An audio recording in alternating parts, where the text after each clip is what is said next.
Playing around with nuclear weapons in videos is fun. There's a visceral joy in blowing things up and a horrifying fascination with things like fireballs, shockwaves, and radiation. And while it does help put our destructive power in perspective, it's not the best way of understanding the real impact of a nuclear explosion. This isn't about silly stacks of TNT or about how bright an explosion is. Nuclear weapons are about you.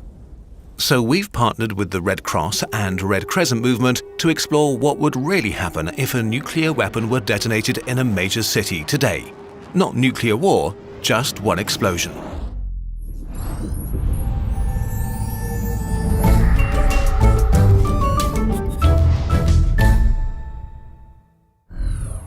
We begin our story in the middle of downtown in a major city. People are going to work, studying for exams, are lost in their thoughts and daily lives. Right here, a nuclear weapon is detonated and time freezes.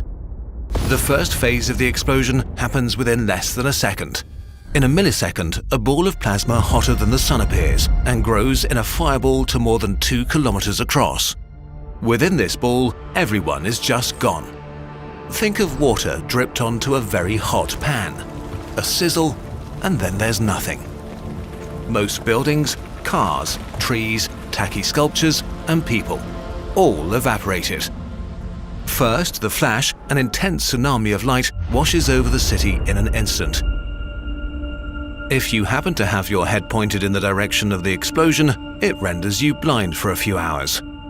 The heat of this light produces a thermal pulse, so energetic and hot that it just burns everything as far as 13 kilometers from the detonation site. What this means is that everything in an area of 500 square kilometers that is able to burn starts burning. Plastic, wood, fabric, hair, and skin. If you happen to be in reach of the thermal pulse, one moment you're on your way to work, the next moment you're on fire. Now the second phase begins. It happens in a few seconds.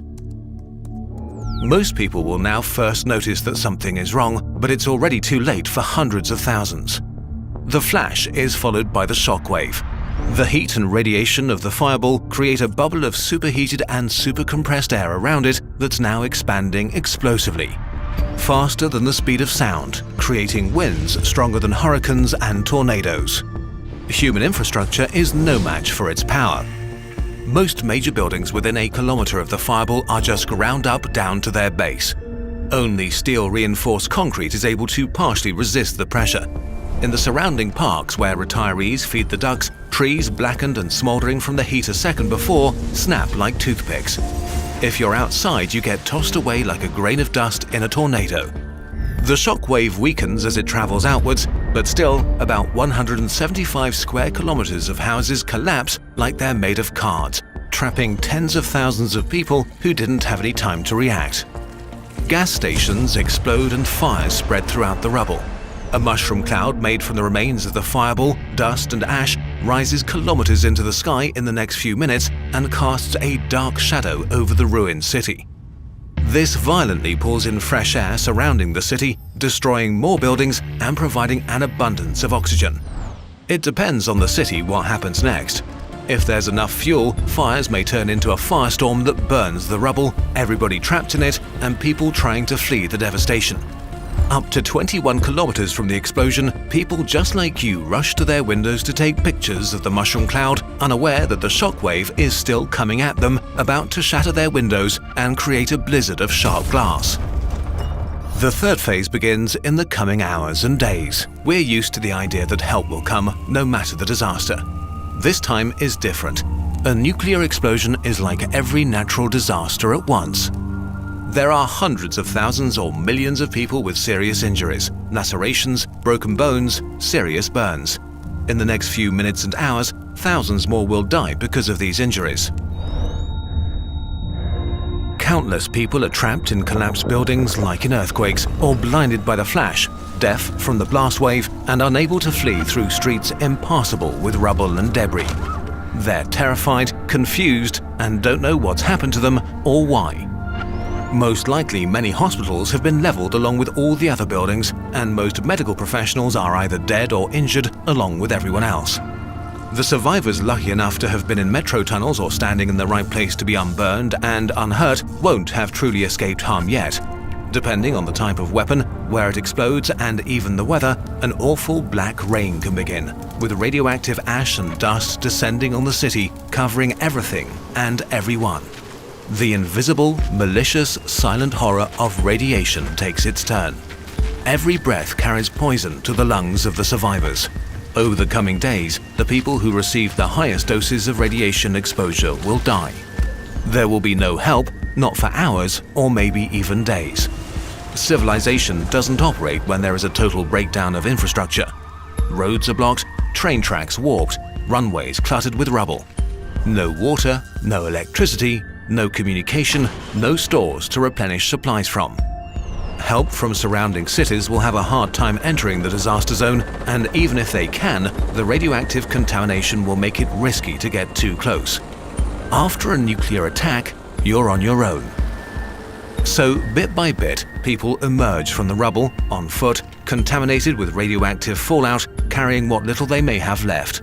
They are slow, in pain, traumatized, and they all need food, water, and medical treatment fast. And the damage done by a nuclear weapon doesn't end when the fires burn out and the smoke clears. The hospitals in the neighboring cities are under-equipped for a disaster of this scale and overwhelmed with tens or hundreds of thousands of patients with serious injuries. In the weeks, months, and years to come, many of those who survived will succumb to cancers like leukemia. The reason no government wants you to think about all this is because there is no serious humanitarian response possible to a nuclear explosion. There's no way to really help the immediate victims of a nuclear attack. This is not a hurricane, wildfire, or earthquake, or nuclear accident. It is all of these things at once, but worse. No nation on Earth is prepared to deal with it. The world has changed in the past few years, with world leaders again explicitly and publicly threatening each other with nuclear weapons.